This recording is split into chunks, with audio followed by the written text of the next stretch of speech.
Hello दोस्तों, कैसे हैं आप लोग। टीपू सुल्तान वो शेर मैसूर जिसे अंग्रेज कभी झुका नहीं सके।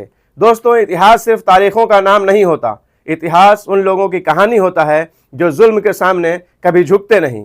आज हम बात करेंगे उस शख्स की जिसे अंग्रेज टाइगर ऑफ मैसूर कहते थे और हिंदुस्तान आज भी शेर मैसूर के नाम से जानता है।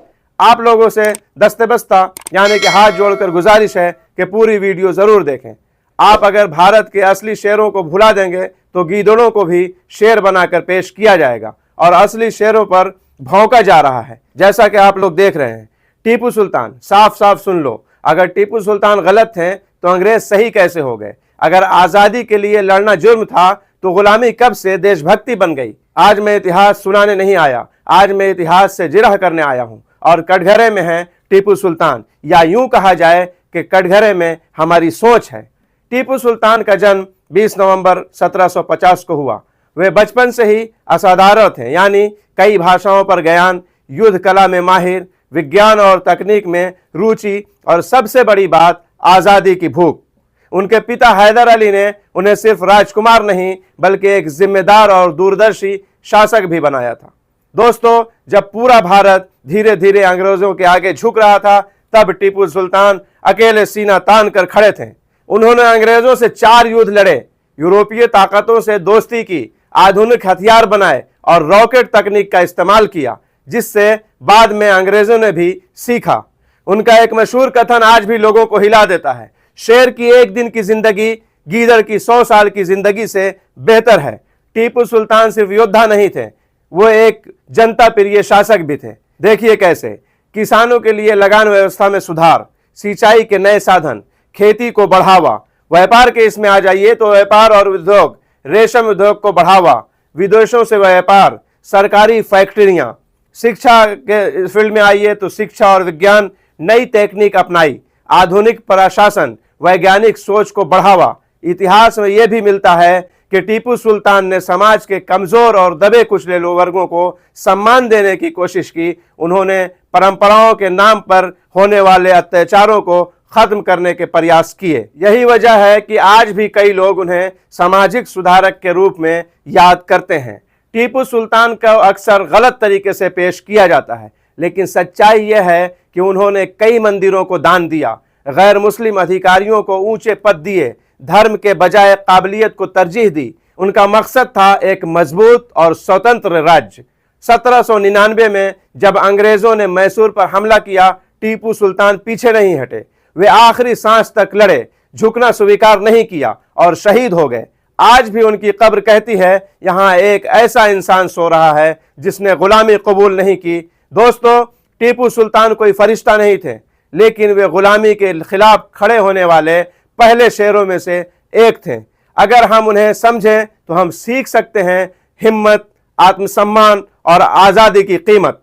आज भी टीपू सुल्तान का नाम लेते ही कुछ लोग घबरा जाते हैं। क्यों? क्योंकि अगर टीपू सुल्तान हीरो साबित हो गए तो फिर अंग्रेजों के दलाल कहां खड़े होंगे। इतिहास बदलने का डर असल में सच सामने आने का डर होता है। मैं एक बार फिर कहता हूं, टीपू सुल्तान कोई फरिश्ता नहीं थे, लेकिन मैं ये जरूर कहता हूं, जो आदमी झुका नहीं, भारत पर कब्जा करके रहे अंग्रेजों से लड़ा, वो गद्दार नहीं हो सकता, और जो गुलामी लाया वो कभी मुक्तिदाता नहीं हो सकता। अंग्रेजों के तलवे चाटने वाले लोग टीपू सुल्तान पर भौंकते हैं। इसकी वजह पता है क्यों?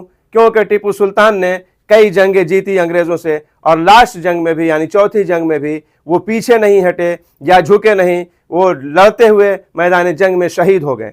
इसलिए इन लोगों को बड़ा ये लगता है। ये बताइए, सबसे बड़ी बात ये है कि कुछ दूसरे शासकों को, मुगल वगैरह की, अकबर बाबर की बात छोड़िए, ये कहेंगे दूसरी जगह से आया, भारत पे आक्रमण किए, ये किए, वो किए, जो भी हो। टीपू सुल्तान मूल रूप से कहाँ के हैं? उनका जन्म कहाँ हुआ? वो तो मैसूर के ही रहने वाले थे ना। और मैसूर के रहने वाले वो भी एक ऐसे शासक जिन्होंने तकनीकी रूप से भी, जैसा कि मैंने बताया वीडियो में, उन्होंने जो तकनीक रॉकेट की अपनाई थी उसकी ही कॉपी किया बाद में अंग्रेजों ने भी, और पहरा लड़ते हुए शहीद भी हुए। और वो थे भी भारतीय। और किससे लड़े? भारत पे कब्जा कर रहे अंग्रेजों से। वो स्वतंत्रता चाहते थे, वो लड़कर शहीद हो गए अंग्रेजों से लड़कर। किसी जाति धर्म की बात नहीं है यहाँ पे। वही अंग्रेजों से जिसने 200 साल हुकूमत किया और फिर 1947 में हमारा देश जो है तो आज़ाद हो पाया उन लोगों से। उससे पहले स्वतंत्रता सेनानी इसलिए तो कहा जाता है ना। तो आज के टाइम में ये गोडसेवादी लोग, ये सावरकरवादी लोग टीपू सुल्तान पर भौंक रहे हैं। टीपू सुल्तान किसी हिंदुस्तानी से नहीं लड़ा। टीपू सुल्तान जो शहीद हुए वो किसी भारतीय से लड़ते हुए शहीद नहीं हुए। यहाँ तक ये भी नहीं, पहले राजा राजा में लड़ाई होती थी कि हाँ दूसरे स्टेट के राजा और उस जहाँ के दूसरे वाले राजा से लड़ाई हो गई, किसी ने किसी पर कब्जा कर लिया, ऐसा भी नहीं है।